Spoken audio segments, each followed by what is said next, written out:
El séptimo. Yo no creía en esas cosas hasta que tuve que creer. Me llamo Karina Álvarez, auxiliar de enfermería en el Hospital General de Zona número 9 del IMSS, en Torreón.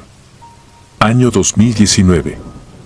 Entraba siempre al turno nocturno porque paga un poco más, porque a esa hora el hospital parece respirar más lento y uno puede pensar. O eso pensaba. En la práctica, la noche tiene maneras extrañas de recordarte que todo lo que das por hecho se sostiene con alfileres. A los recién llegados les cuentan chistes de pasillo y les advierten tonterías para meterles miedo. En mi caso, la advertencia llegó como una broma sobre el elevador 3, no lo uses después de medianoche, menos si la flecha sube al séptimo. Reí, asentí, lo olvidé. En nuestro hospital el séptimo piso estaba clausurado desde hacía años, una remodelación que nunca llegaba, una unidad de psiquiatría que se había migrado a otro edificio con pasillos más nuevos y cámaras funcionales. Moderno por fuera, cánulas brillantes, pisos encerados, paredes blancas que devolvían la luz de neón como si el hospital fuera una pecera sin noche.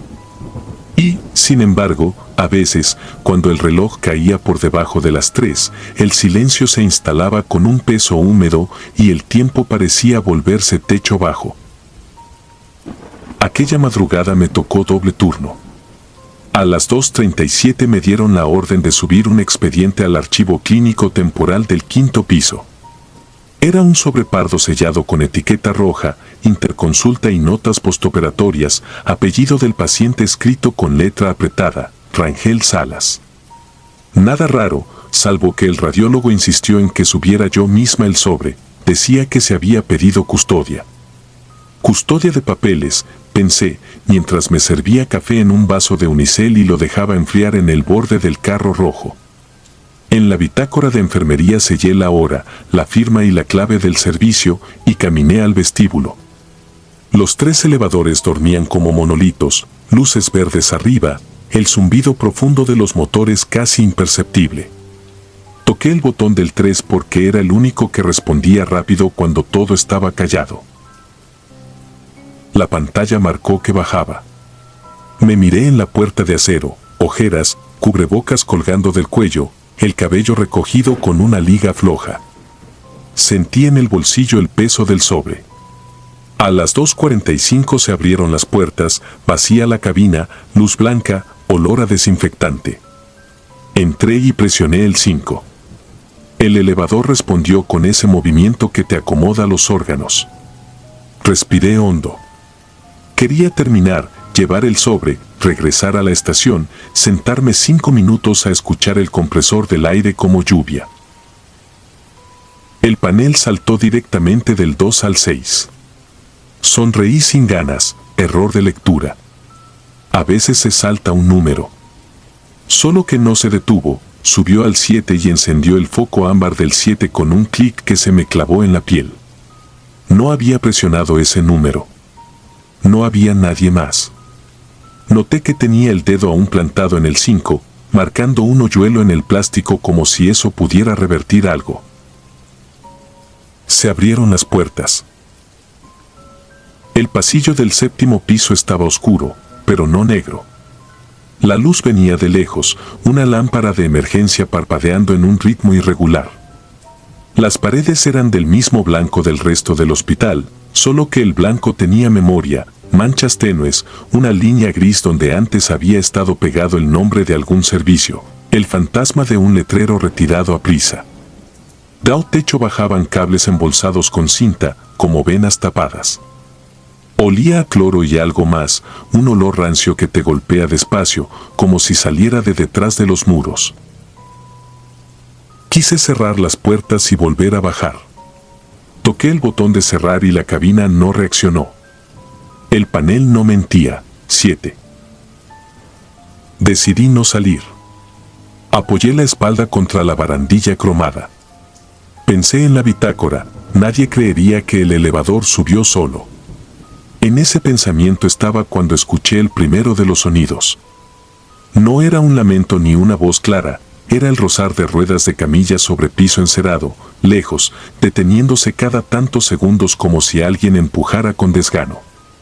Ese rechinido leve que todos en el hospital conocemos, una especie de queja metálica empujada con cansancio. Solo que la camilla no podía estar ahí. Ese piso no tenía tránsito.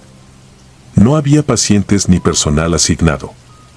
Traté de convencerme de que venía de otro nivel, que los ruidos viajan por ductos y huecos de elevador. La camilla se detuvo. Silencio. Un silencio cargado, el que antecede al golpe. Sentí el sudor en los dedos dentro del guante. El café me subió ácido. Mi vista se acostumbró un poco a la penumbra. Lo vi entonces.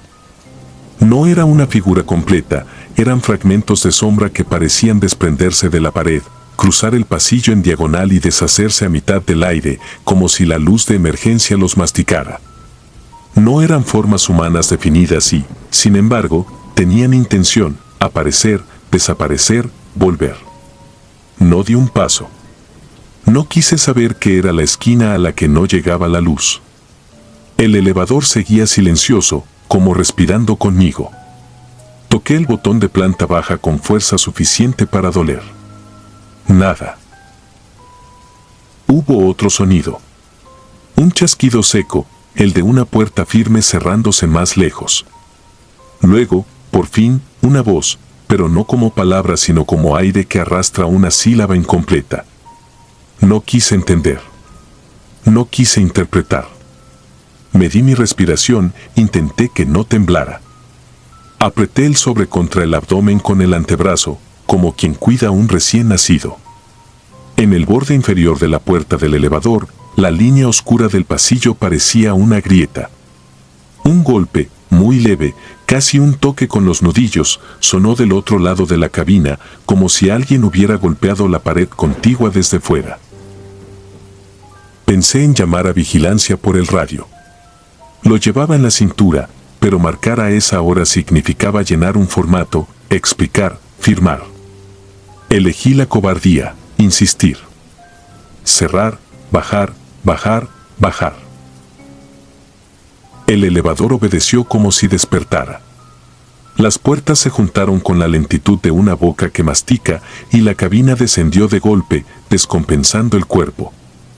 Llegué a planta baja con las rodillas flojas. Caminé hacia la pared opuesta con la precisión de quien está aprendiendo a andar. Me lavé las manos sin motivo, me retiré el guante para volver a ponérmelo, hice cosas sin sentido para convencerme de que el mundo era el mismo. Volví al quinto por las escaleras, entregué el sobre en archivo como si nada hubiera pasado. Guardé silencio en la bitácora. No quise sumar mi nombre a las historias que se cuentan para espantar. A la mañana siguiente, ya con sol, pregunté por protocolo de mantenimiento. El ingeniero me dijo que no había fallas, que el elevador 3 estaba calibrado, que el sistema de destino inteligente a veces anticipa llamadas de otros pisos, que quizá alguien presionó el 7 por error antes de clausurarlo y quedó enganchado en una rutina intermitente. Lo dijo con una sonrisa helada, como quien recita. Intenté olvidar. Pero la noche no olvida a quien le abre la puerta. Unas semanas después, a las 3:12, me asignaron traslado de un cuerpo a patología. Nada extraordinario. Hoja de defunción firmada, etiqueta en tobillo, sábana impecable. Conmigo iba Raúl, camillero viejo, duro. Por costumbre usamos el elevador 2 para la morgue, pero estaba detenido por limpieza. El 1 marcaba ocupado con cirugías. Quedaba el 3. Raúl me miró, levantó las cejas. Yo asentí con esa valentía de papel que se deshace con agua. Empujamos la camilla. La funda plástica crujió como un susurro. El elevador abrió sus puertas con una docilidad que me pareció burla. Marcamos sótano. El panel parpadeó, obediente. Fue entonces cuando lo escuché otra vez, el rechinar de ruedas, leve, arriba, como si un espejo estuviera repitiendo nuestro movimiento 2 pisos más arriba, desfasado. Miré a Raúl, Seguía serio. Profesionales de la noche aprendemos a no comentar para que los nervios no tomen forma. El olor a cloro se mezcló con algo dulzón, floral, mal guardado. El descenso se detuvo a medio trayecto. Las puertas no se abrieron. La pantalla quedó en blanco un segundo, luego mostró un 7 breve, como un error que la máquina intentó corregir, y siguió bajando por fin. En la morgue, el guardia firmó la recepción y yo traté de no ver los nombres en el pizarrón. A veces es mejor que el mundo sea una lista borrosa. Al volver a subir, por escaleras, por supuesto, pasé frente a la sala de vigilancia. En una de las pantallas, el técnico retrocedía video de cámaras. Vi, sin querer, un cuadro del 7º piso, estático, grano grueso, una lámpara de emergencia. En la esquina izquierda, un segmento del pasillo que yo reconocía por la línea gris donde antes hubo un rótulo. Y allí, apenas una sombra ovalada que cruzaba rápido como un pez, y luego nada. El técnico maldijo por lo bajo, la cámara fallaba siempre entre 2:43. Siempre. Lo dijo como dato, sin misterio. Yo me aferré a ese siempre como a una cuerda floja. Esa misma semana, en Archivo Central, buscando expedientes de otro caso, topé con una carpeta vieja marcada como Psiquiatría 2003. No debía abrirla. La abrí. Una hoja de incidente mencionaba evacuación por humo, no incendio, 5 pacientes trasladados, 2 con crisis severas, 1 reportado extraviado durante maniobra de cierre. Al pie, nota manuscrita, puertas electromagnéticas no cierran por orden de elevador. La firma era de un médico jefe cuyo nombre ahora adorna una placa de reconocimiento en urgencias. Cerré la carpeta. La guardé en el estante como si devolviera una piedra a la boca de un pozo. Desde aquella noche, evité el elevador 3. Caminé más. Sudé más. Aprendí a dar rodeos improbables y a fingir que era por ejercicio. Los demás también lo evitaban, aunque nadie decía nada. En la hora muda de la madrugada, cuando el hospital se quita la máscara de eficiencia y deja el hueso a la vista, el 3 se encendía, subía, bajaba, se quedaba un segundo con la puerta entornada como si probara el aire. Tiempo después, me tocó de nuevo un sobrepardo con etiqueta roja. Apellido, Rangel Salas. El mismo. El radiólogo juró que era otra cosa, un complemento de estudio, protocolo. El mismo peso, la misma cinta. En la ventanilla de archivo, la jefa de piso me pidió anotar la hora exacta, 2:47. Firmé. Cuando iba por la escalera al 5º, crucé frente al vestíbulo. El elevador 3 estaba abierto, vacío, luz blanca perfecta, como una invitación pulcra. En el borde de la puerta, un reflejo me devolvió una imagen breve, yo, con el sobrepegado al abdomen, como aquella vez. No me detuve. Subí contando los escalones en voz baja, sin palabras, sin rezos. De vez en cuando paso por esa zona, escucho lejos el rechinar de una camilla donde no hay camillas. No es un lamento. No es un espectro con reglas claras. Es un hábito del edificio, una respiración que se quedó atorada entre su historia y su necesidad de parecer limpio. Nadie hace reportes. Mantenimiento firma hojas blancas y ajusta tornillos que no resuelven nada. Vigilancia cambia cámaras que fallan con puntualidad. Nosotros ponemos nombres en etiquetas, cerramos IPs, empujamos ruedas. Dicen que el hospital es una máquina para mantener gente viva.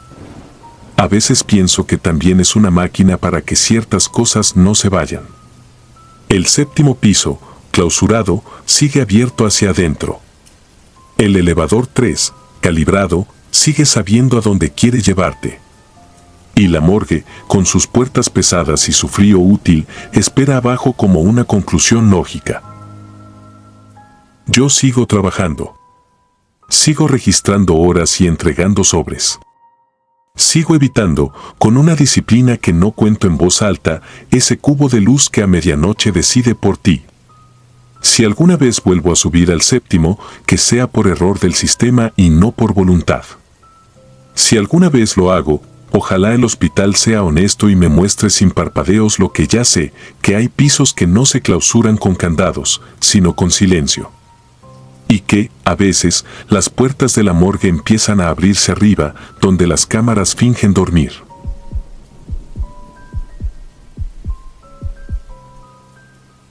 Turno muerto.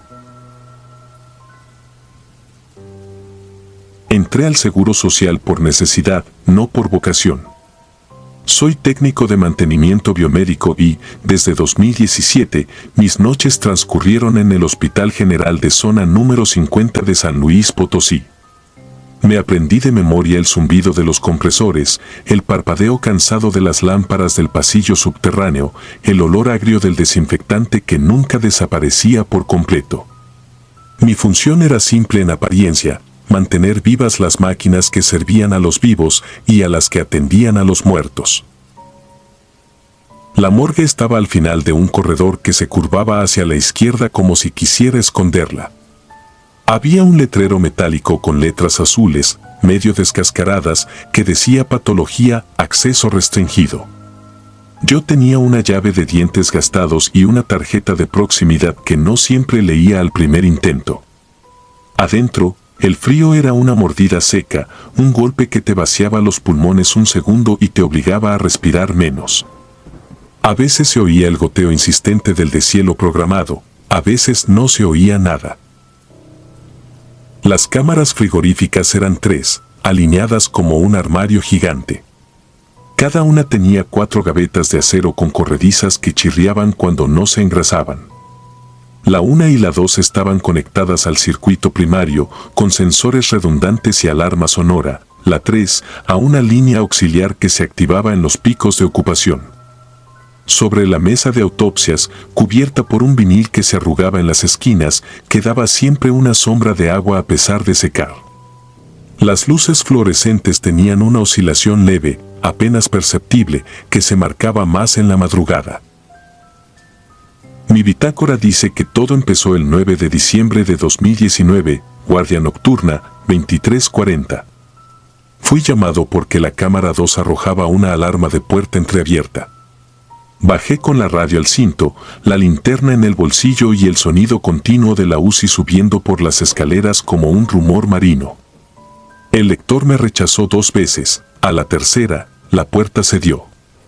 El sensor del panel mostraba que la cámara estaba abierta, pero la vi cerrada. Revisé bisagras, retenedores, burletes, nada flojo. Reinicié el sistema. La alarma se apagó. Firmé en el cuaderno de incidencias, escribí la hora, la temperatura, el parte. A la 1:13 volvió a sonar. No era infrecuente que el frío reseco deformara los sellos, pero aquello no coincidía con ninguna falla típica. La puerta seguía cerrada y sin condensación. Apoyé la palma, sentí el pulso del compresor detrás del metal, uniforme, correcto. Cuando retiré la mano me quedó dibujado un óvalo de vaho que tardó en disiparse. Dejé el panel en silencioso y me senté con el cuaderno sobre las rodillas. A las 2:07, un ruido seco retumbó en la sala, como si algo hubiese golpeado desde adentro. Me levanté demasiado rápido y sentí la cabeza hueca.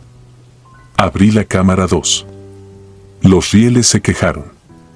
La gaveta superior estaba vacía, la segunda, ocupada, la tercera, vacía, la cuarta, ocupada. Las tarjetas atadas a los tobillos eran amarillas, con letras apretadas. Miré solamente lo indispensable. Volví a cerrar.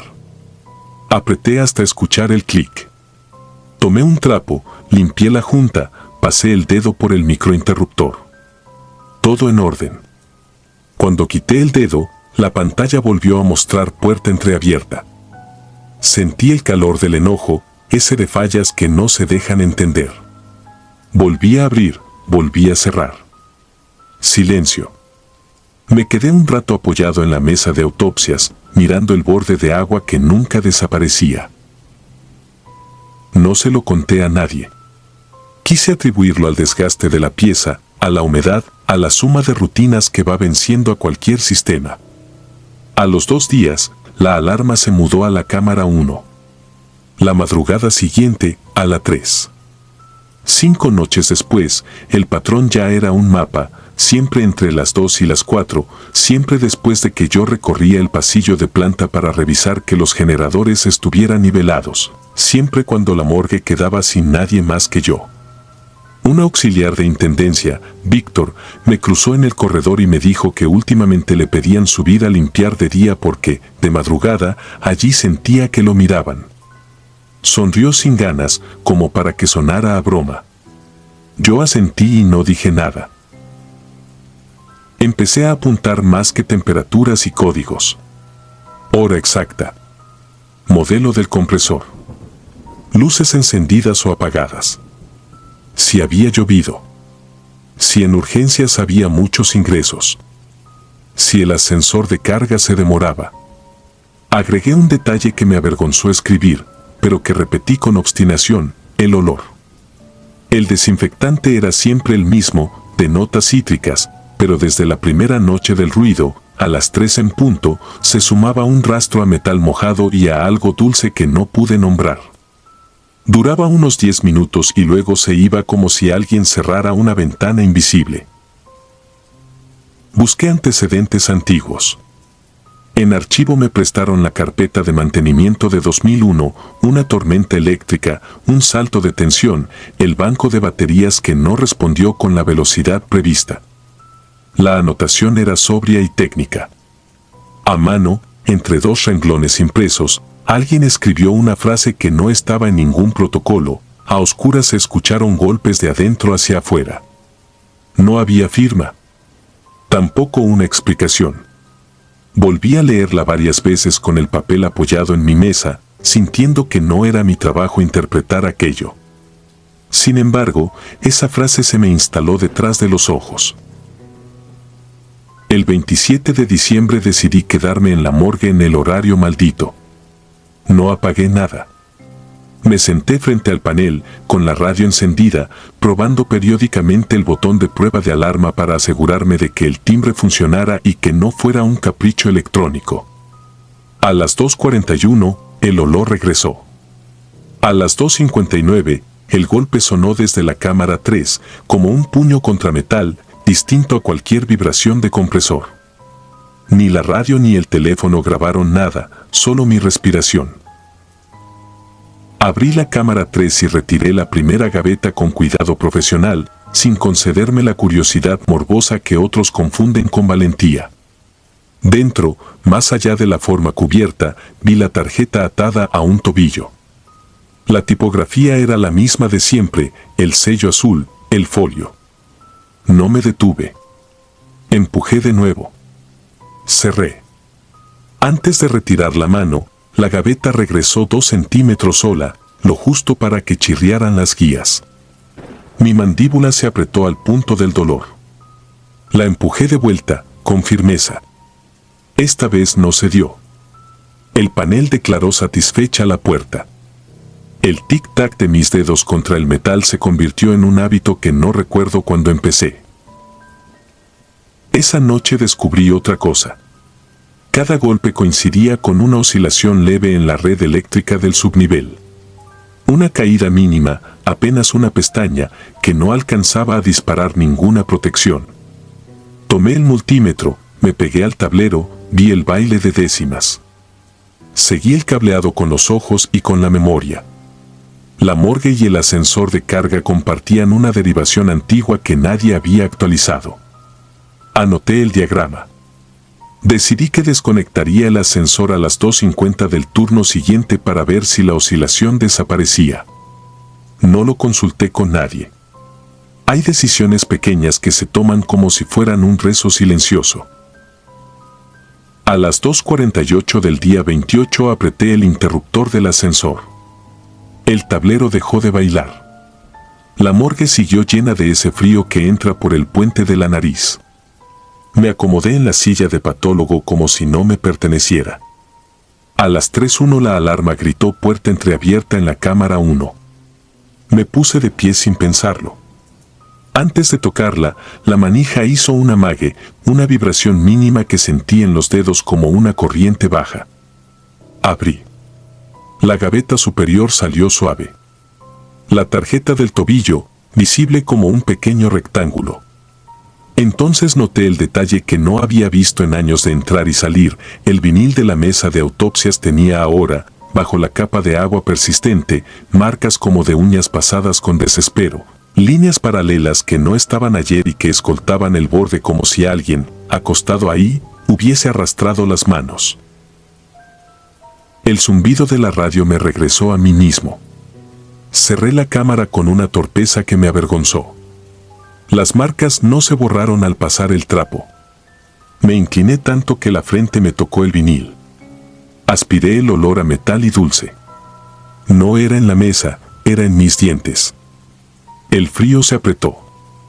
Me enderecé otra vez y vi que mi vaho no se iba, pegado al aire, quedándose más allá de lo razonable, como una mancha suspendida. Ese día subí a descanso a las 4:10, me eché agua a la cara, regresé abajo sin que nadie me preguntara nada. En el pasillo encontré a Víctor con los guantes colgando del bolsillo. Me dijo que no se quedaría más noches ahí, que prefería limpiar pasillos con pacientes despiertos. Le asentí, sin prometer nada. La última entrada relevante en mi bitácora tiene fecha del 3 de enero de 2020, 2:56. Decidí fotografiar las tarjetas de los tobillos antes de cerrar cada gaveta, como prueba pálida de que, pese a los golpes, todo seguía bajo control. Apunté linterna, enfoqué, respiré. En la pantalla apareció un nombre con tinta corrida por humedad. Pasé el pulgar para quitar una gota que no existía. El nombre permaneció borroso, pero pude descifrar el apellido. Era el mío. Lo aparté del ojo como si quemara, volví a mirar. El apellido seguía ahí, mi letra no, pero mi apellido en un cuerpo yerto que no era yo. Pude haberlo atribuido a la coincidencia que a veces nos ofrece el mundo, a la estadística terrosa de un país que se repite. No lo hice. Abrí la gaveta siguiente para escapar de lo que había visto. La tarjeta de ahí llevaba un nombre de mujer y, en la línea de quien recibe, estaba mi firma. No recordaba haber firmado nada esa mañana. Cerré sin anotar. Apagué la alarma. Me senté con la espalda contra la pared, los ojos clavados en el panel que me devolvía números mansos. El olor dulce se pegó a la lengua. A las 3:03, el golpe sonó desde dentro de la cámara 2, más hondo, como si no fuera un puño sino toda una espalda empujando. Me levanté con las piernas de otro, abrí, jalé la gaveta del medio. La tarjeta estaba en blanco, solo el sello azul del hospital. Miré la mesa. El vinil seguía con marcas nuevas, más apretadas, más rectas, como si hubieran aprendido el camino. Mi vaho otra vez lento, quedándose, cubriéndolo todo con una pátina tenue. No renuncié después de eso. Cambié turnos, arreglé el tablero, actualicé la derivación del ascensor, reemplacé sensores, instalé un lector nuevo que no fallaba al primer intento. Todo siguió igual en la superficie. Las alarmas dejaron de equivocarse de cámara, pero no de hora. Víctor pidió planta alta. La mesa de autopsias recibió un vinil nuevo que, al mes, mostró las mismas arañaduras en el borde exacto. Yo aprendí a no mirar demasiado los tobillos ni las tarjetas. Aprendí a no dejar que el vaho me mostrara cuánto tiempo puede durar una respiración donde no debería existir. Aprendí, sobre todo, a llegar 5 minutos tarde a la morgue cuando la aguja roza las 3, como si esos 5 minutos pudieran desplazar una marea. Cuando me preguntan si en el Seguro Social pasan cosas, digo que la muerte se aprende como un oficio. Primero te tiemblan las manos, después no, siempre con respeto. No digo que hay noches en que el frío no enfría, sino detiene, que las puertas pueden estar cerradas y a la vez seguir entreabiertas para algo que no tiene nombre en los manuales. No digo que hay tarjetas donde uno lee su apellido sin estar preparado para hacerlo.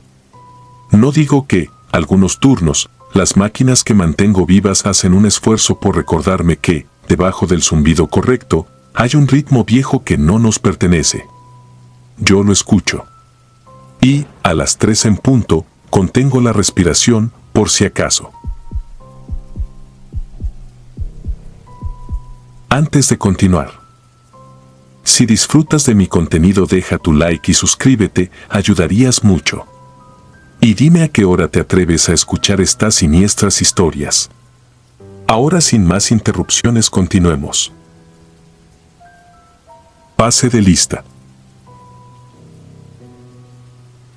Entré al Seguro Social por necesidad, no por vocación. En 2021, con la ciudad todavía con cubrebocas colgando de los espejos del retrovisor y las marcas de gel en las manos, me ofrecieron cubrir guardias nocturnas como camillero en una clínica vieja, levantada en los años 70, con pasillos que olían a cloro y a vapor de ropa recién planchada. A mí me tocó el turno que muchos evitaban, de 11 de la noche a 7 de la mañana. Había escuchado historias, como todos, que en traumatología se paseaba una enfermera chaparra con cofia y suéter azul marino, que en pediatría a veces se escuchaban zapatitos correr por el pasillo aunque el servicio llevaba meses cerrado, que el elevador del fondo paraba solo en un piso clausurado desde la pandemia. Yo no creía, porque creer complica el trabajo. Y aquí, con el cansancio de los que no duermen y el dolor de los que no se van, lo único que importa es mover, limpiar, callar.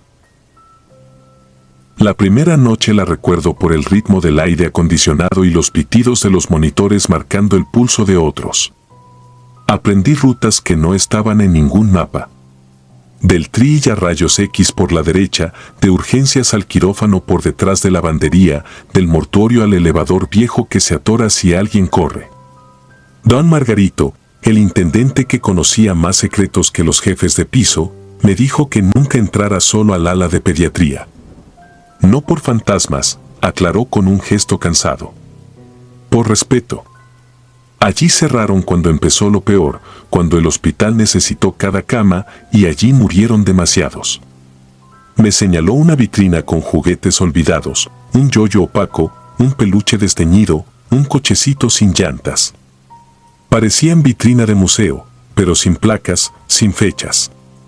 Solo objetos quedándose. En la segunda semana internaron a una mujer mayor con insuficiencia respiratoria. Me tocó llevarla de urgencias a piso y después, varias madrugadas, moverla para estudios. Tenía la mirada clara, el cabello recogido con una liga que parecía de otro tiempo. Su hija se quedaba afuera, en la banca de metal, abrazada a una bolsa del mandado que usaba como mochila. La mujer respiraba con dificultad. Yo detestaba ese sonido porque te obliga a escuchar tu propia garganta. Una madrugada, cuando la dejé en su habitación, me detuve a acomodarle la sábana. Sentí como si alguien estuviera del otro lado de la cama. No era un paciente, no era un médico, era la sensación. Alcé la vista. En el vidrio de la ventana, reflejada sobre la oscuridad, había una silueta alta, recortada, tan negra que la luz del pasillo rodeaba sus bordes. Parecía inclinarse hacia la enferma. No me moví. La silueta no se movió. El monitor marcó una variación, nada grave, un salto como un hipo en la línea. Me obligué a parpadear. El reflejo desapareció como si se hubiera retirado un paso. Salí al pasillo con la garganta seca. Decidí no contarlo, todavía podía explicármelo con cansancio. Lo que no pude explicarme ocurrió el siguiente martes a las 3:13 de la madrugada. A esa hora el hospital parece un animal dormido, respira en los ductos, gira en los ventiladores, sueña en los monitores. Yo llevaba una camilla vacía por el pasillo que une el laboratorio con radiología. El intercomunicador, viejo como las placas de bronce de la entrada, chisporroteó con un ruido de lluvia. Pensé que anunciarían algo de rutina, un traslado, un aviso de seguridad. Pero lo que escuché fue una voz de mujer, cansada, sin prisa, llamando una lista de nombres. No nombres de pacientes, apellidos con apodos, como se apuntan los turnos en una guardia. Primero pensé en una broma, aunque a esa hora no se gasta humor. Después me quedé frío porque reconocí dos nombres. Uno era el del camillero que había muerto el año anterior, don Nicasio, el que todos mencionaban con respeto. El otro era el de una enfermera de la que yo había visto una foto en un altar improvisado junto a la sala de descanso, con flores de plástico y una veladora de San Judas.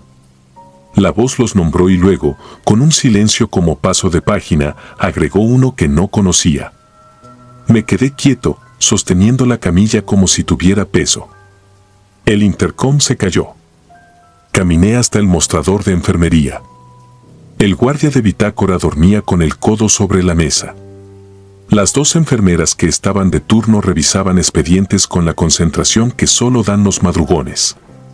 Nadie pareció haber escuchado. Al día siguiente le pregunté a don Margarito si había altavoces conectados a alguna central. Se rió sin humor y me dijo que esas bocinas ya ni estaban bien enlazadas, que a veces se encendían solas por falsos contactos, nada raro. Me pidió que dejara las cosas como estaban. Después, ya con confianza, me contó que durante la pandemia algunos compañeros decían que a las 3 de la mañana se pasaba lista, no la de los vivos, sino otra. Se hacían chistes crueles para aliviar el miedo, que si te nombraban, te ibas en la semana, que si no respondías, te quedabas pegado al reloj. Yo quise creer que eran supersticiones de cansados. Quise creerlo hasta la quinta noche. Esa noche el elevador viejo se detuvo entre pisos y tuve que ir por las escaleras con una charola de placas. Al pasar frente a pediatría, vi luz al fondo, una línea delgada por debajo de una puerta, una claridad que no debería estar allí. Me acerqué con la excusa de apagar un foco. La puerta, que siempre encontraba cerrada, se dio con un empujón suave. Dentro había un silencio lleno de pequeñas cosas, camas cubiertas con sábanas como cuerpos de tela, sillitas infantiles alineadas como si fueran a oír clase, dibujos pegados en la pared con cinta café, descoloridos hasta parecer hechos de humo. La luz salía del cubículo de enfermería. Me asomé. En la silla había una libreta de guardias, abierta. Había un bolígrafo sin tapa sobre la hoja y la tinta, reciente, había manchado un punto como lágrima. Leí sin querer, era un pase de lista. Había columnas para hora, apellidos, iniciales. Varios nombres estaban marcados con una palomita. El último era el de una mujer, L. Márquez, turno N. La palomita era más sombría que las otras, como dibujada con fuerza. Después, debajo, había un renglón en blanco, y al final del renglón, una hora escrita en pequeño, 4:10. Sentí que hacía frío solo sobre los dedos, como si me hubieran soplado. Del otro lado del mostrador vi un gafete, sin cordón, con la foto de una enfermera joven, pelo recogido, ojos serios. El plástico estaba rayado, como si lo hubieran usado años. Lo tomé. La foto tenía esa textura granulada de los carnets viejos. Detrás había un sello borroso del hospital y una firma con tinta que ya no se entendía. Guardé el gafete en el bolsillo por instinto, como si esconderlo me protegiera de algo. Entonces escuché pasos suaves, muy suaves, el roce de zapatos de suela blanda. Se acercaban sin prisa por el pasillo, arrastrando algo ligero, quizá una tela, quizá el aire. No quise mirar. Salí y cerré la puerta con más delicadeza de la que hubiera usado con un recién nacido. Caminé sin correr, fijando la vista en una mancha del piso, contándome 1, 2, 3, 4, sin ver atrás. Cuando llegué al elevador, el foco parpadeó, y en ese parpadeo escuché de nuevo el intercom chisporrotear. La voz nombró dos apellidos, no supe de quiénes. Luego dijo, Márquez, L. Y después guardó silencio, como esperando respuesta. A las 4:10, en el piso de medicina interna, un monitor hizo sonar esa alarma que no confundes, ese sonido que todos quieren que pare. Corrí con otros, empujando la camilla vacía, tragándome el miedo como una pastilla sin agua. La mujer mayor, la de la respiración difícil, estaba quieta, tan quieta que el aire del cuarto parecía detenido solo por respeto. El equipo hizo lo que el equipo hace. Y aún así hubo un instante en que el tiempo, testarudo, ya no avanzó. Yo miré la ventana. En el vidrio, al borde de la cortina, la silueta alta estaba ahí, más clara que la vez anterior, con algo en la postura de quien se inclina a susurrar. Cuando los pitidos se convirtieron en línea y la habitación aprendió otra forma de silencio, la silueta se enderezó. No caminó, se retiró como si se desenganchara de la luz. Se fue. No dije nada. Entregué la camilla. Fui al baño de personal a lavarme las manos demasiado tiempo. El agua se sintió tibia, ajena. En el espejo, mis ojos parecían de otro. Toqué el bolsillo donde estaba el gafete. Lo saqué.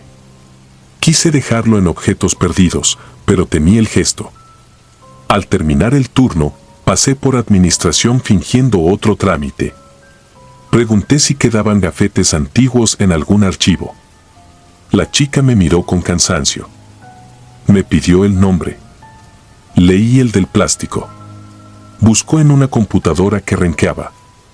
Al cabo de unos minutos me dijo que sí, que Lidia Márquez trabajó allí, que había sido enfermera de noche, que su expediente estaba cerrado por defunción y que no me podía dar más datos. Asentí, devolví el gafete como quien deja una ofrenda, agradecí y salí al sol de las 7, que pega diferente en la cara de los que vienen de adentro. Volví a trabajar.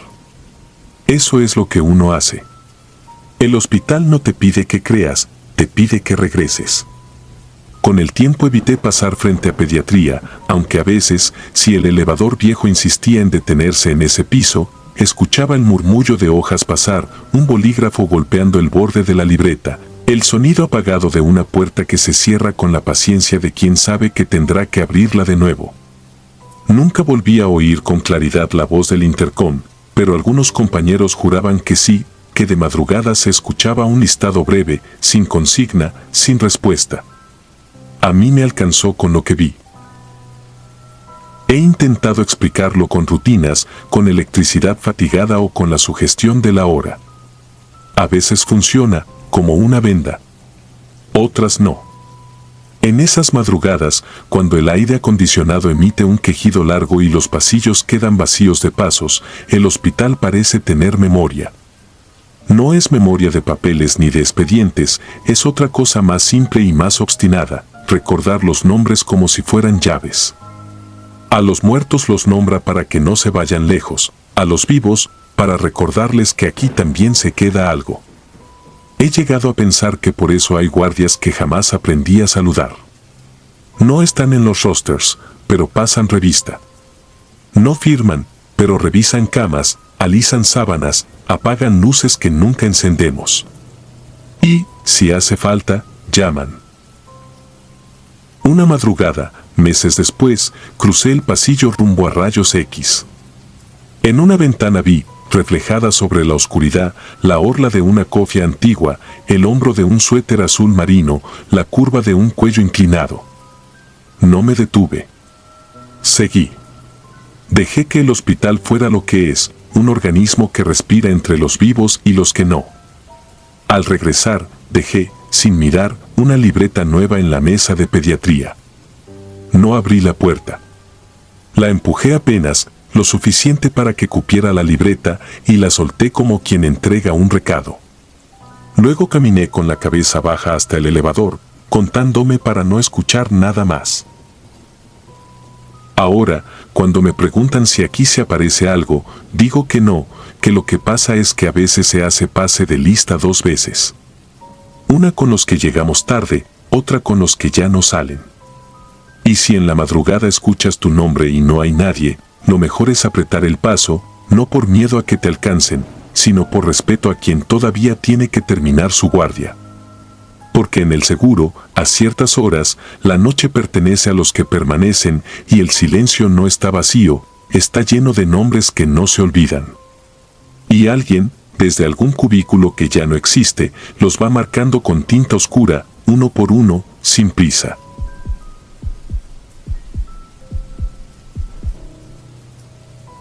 Guardia de ceniza. No sé cuándo dejé de ver el hospital como un lugar de trabajo y comenzó a parecerme un organismo vivo, respiraba por los ductos del aire, parpadeaba con las luces fluorescentes, murmuraba con el chillido de las ruedas de las camillas. Me llamo Iván y desde 2021 trabajo como camillero en el IMSS de Zacatecas, turno nocturno casi siempre. Nunca fui dado a supersticiones, lo aprendí todo a golpes de rutina, levantar, empujar, frenar, firmar, esperar. Quien trabaja de noche entiende que la ciudad entera se contrae, el hospital, en cambio, late con otra sangre. Esa madrugada de enero me tocó cubrir la ruta de medicina interna a imagenología. La pandemia había dejado huecos que nadie sabía llenar, taquillas con candados reventados, habitaciones selladas con cinta amarilla, cajas de archivo apiladas donde antes había familiares. A las 2:47 levanté a un paciente para tomografía, el ascensor se cerró sin apuro y, al abrirse, la planta baja me recibió con ese olor agrio a cloro y goma quemada. Entregué al paciente, firmé de vuelta, pedí un café en un vaso de unicel demasiado delgado, me quemé los dedos y pensé que todo en ese edificio estaba hecho para recordarte que estabas vivo por poco. A las 3:05 me llamaron de infectología, traslado de una mujer en observación a la sala de aislamiento. Tomé la camilla vacía.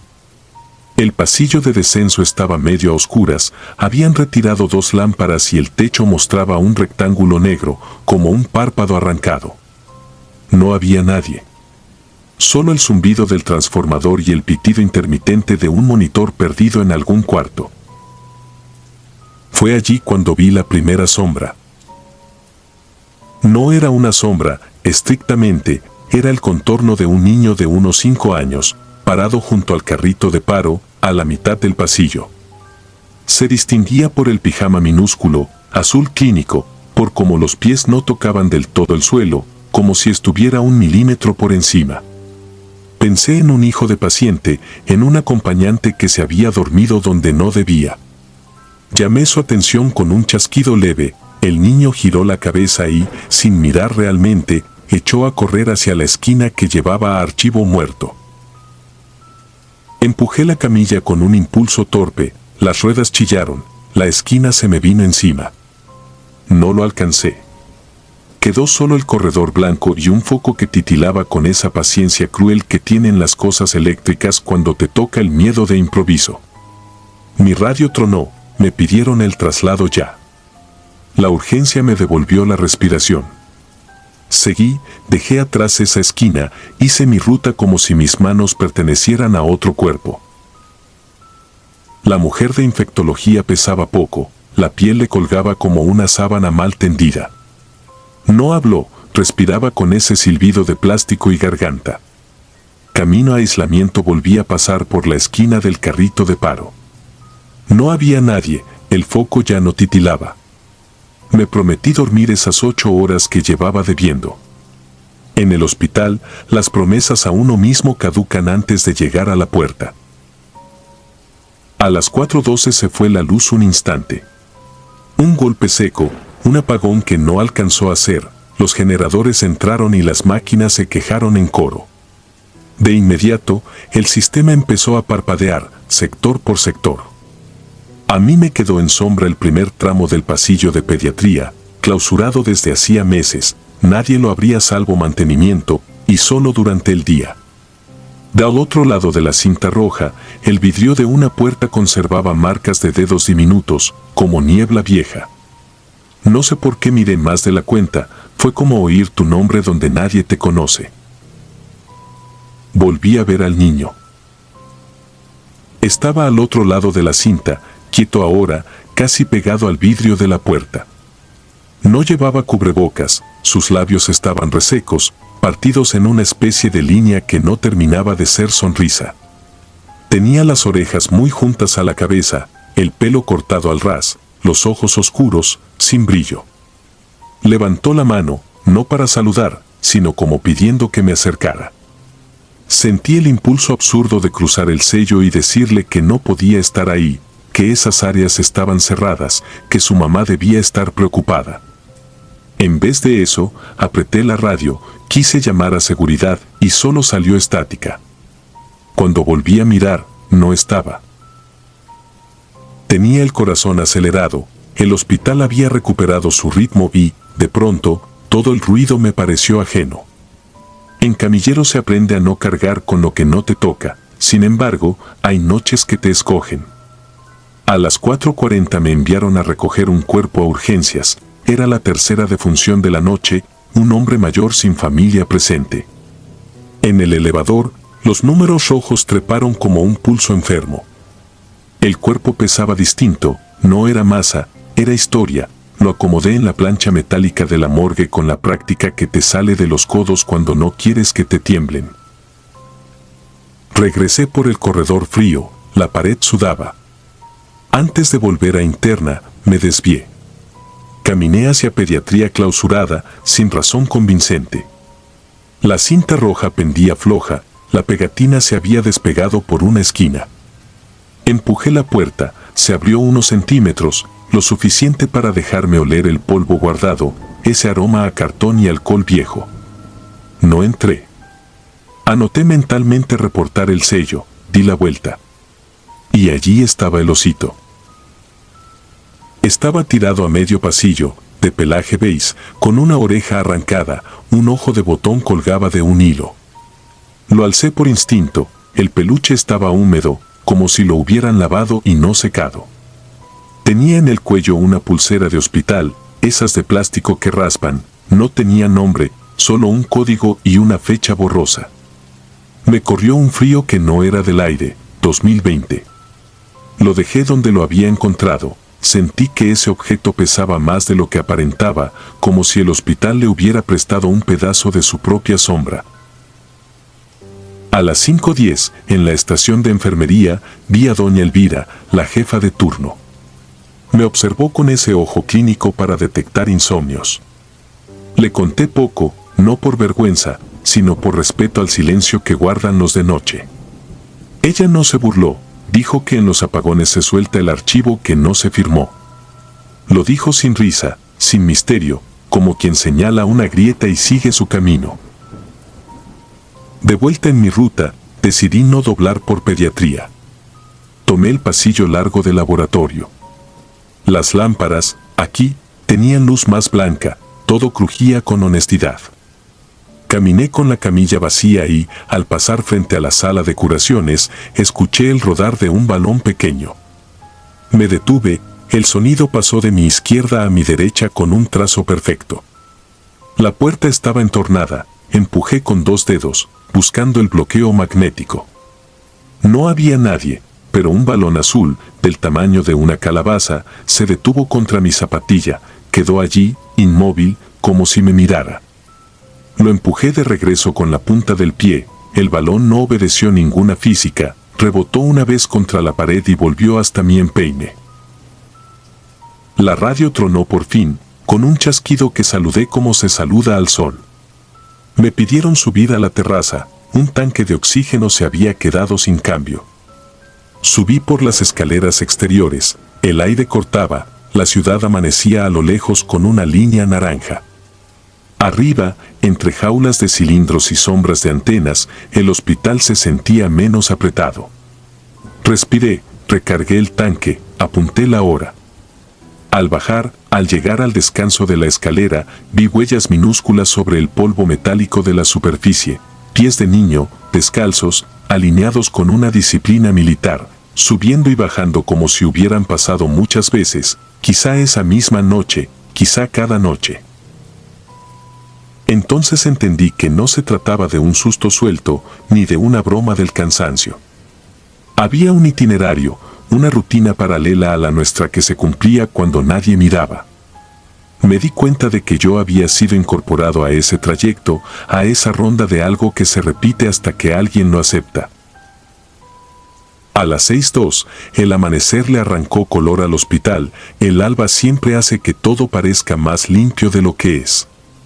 Guardé la camilla, colgué la radio, lavé mis manos hasta rasparme el dorso. Antes de irme, hice algo que no supe explicar. Regresé a la cinta floja de pediatría, abrí la puerta un poco y dejé el osito justo en el umbral, mirando hacia adentro. No hubo viento, ni voces, ni apagones, solo el silencio grueso de un área que no quiere ser molestada. Cerré con cuidado, presioné la pegatina hasta que quedó casi firme. Dormí esa mañana como se duerme después de salir de un río, con la piel ajena. Volví esa noche, y la siguiente, y la otra. El niño no se me apareció de frente otra vez, sin embargo, su itinerario seguía allí, el balón que a veces amanecía en otra sala, el carrito de paro desplazado unos centímetros sin firma en la bitácora, una huella diminuta, a veces, en el polvo de la terraza, una liguita azul enredada en el freno de la camilla. Cuando el foco del pasillo parpadeaba, yo sabía que empezaba la ronda. Cuando dejaba de parpadear, entendía que el turno paralelo había concluido.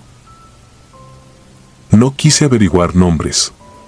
Pregunté fechas, a escondidas, solo para confirmar que en 2020 habían cerrado pediatría por desinfección y traslado. Nadie habló de defunciones de niños, nadie quiso. En el hospital se aprende a no arrebatar lo que el silencio protege. Me adapté, dejé de pasar por determinados corredores a ciertas horas, evité abrir puertas que se resistían, aprendí a no patear balones que ruedan solos. No es cobardía, es economía del miedo. Una madrugada de lluvia, a las 3:33, bajó del cielo un trueno que dejó la fachada temblando. Se fue la luz de nuevo, esta vez más larga. Las linternas se encendieron, alguien gritó desde radiología. Fui por inercia, empujé la camilla con vigor, con fe en la velocidad. Al tomar la esquina, el estribo chocó con algo blando, frené. A mis pies, sin ruido, estaba el osito. No era posible, yo lo había dejado en pediatría clausurada y nadie debía haber entrado. Lo recogí, estaba seco esta vez, la pulsera se había deshecho, solo quedaba la marca en el pelaje. No lo devolví a pediatría. Lo dejé sobre el carrito de paro, en la esquina de siempre, y empujé la camilla hasta radiología. Al regreso, el osito ya no estaba. En su lugar, sobre el metal, había una huella minúscula, de mano, 5 deditos impresos en polvo fino. Puse la palma encima, mi mano la cubrió completa, la sentí tibia, como si la marca acabara de hacerse. A las 7, cuando entró el relevo, yo ya había guardado mis historias en ese cajón mental donde se apilan los traslados, las firmas, las ruedas que cojean. Nadie me preguntó nada, nadie notó nada. Salí del hospital y el aire de la calle me pareció un medicamento. El sol no había terminado de salir. Por un segundo creí escuchar, detrás de mí, el rodar perfecto de un balón azul que no toca ningún obstáculo. No volteé. Aprendí que en este edificio, para seguir funcionando, uno debe aceptar que hay otra guardia, hecha de ceniza y de pasos diminutos, que también cumple su turno. Sigo trabajando de noche. Sigo pasando junto al carrito de paro. Algunas madrugadas, cuando la luz parpadea con paciencia y el pasillo se vuelve más largo de lo razonable, siento que alguien me acompasa el paso unos centímetros por delante, apenas fuera de mi campo visual. No lo persigo, lo dejo ir. Empujar, frenar, firmar, esa es mi parte. La otra, la que no sale en bitácoras, se cumple sola, con la exactitud de un monitor que, aun en silencio, dibuja el pulso de lo que no se quiere morir. Y el hospital respira, y yo respiro dentro de él, con la certeza de que, cada noche, a las horas en que todo parece suspendido, hay un niño que cruza el corredor sin tocar del todo el suelo. Y me enseña, sin decir nada, la ruta de una guardia que nunca termina. Si disfrutas de los relatos, te invitamos a apoyarnos con un like y un comentario, ya que eso nos ayuda muchísimo. Además, si aún no estás suscrito o suscrita, te animamos a formar parte de la comunidad del terror. Muchas gracias por escucharnos y por tu apoyo.